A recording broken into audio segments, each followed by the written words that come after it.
Kapapasok lang na balita, celebrity couple na sila Luis Manzano at Jessie Mendiola muling ikinasal sa pangalawang pagkakataon ngayong araw sa Coron, Palawan.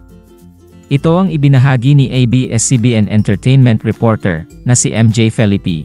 Anya sa kanyang latest tweet ngayong hapon ng Friday, February 16, "This just in, Luis and Jessie Mendiola Manzano just tied the knot in a church wedding in Coron, Palawan earlier today."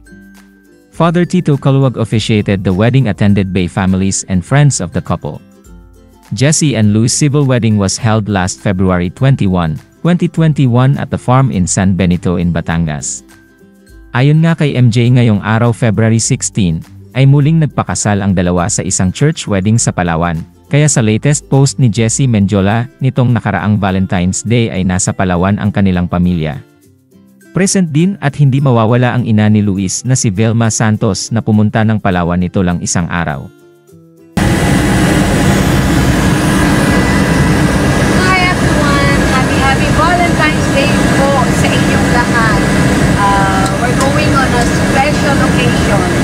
So, I just want to greet you a happy Hearts Day.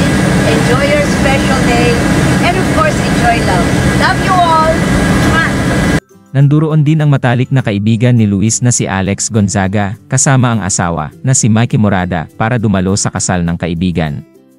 Bukod kay Alex ay nasa Palawan din si Angeline Quinto, kasama ang kanyang mag-ama, at sinasabing siya ang kumanta sa kasal nila Luis at Jessie.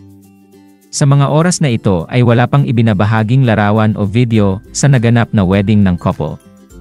Komento naman ng mga netizens ay maaring pinagbawalan muna ang mga bisita na ilabas ang mga larawan at video sa nasabing kasal, maaaring sa mismong vlog ni Luis ipapakita ang lahat ng mga kaganapan.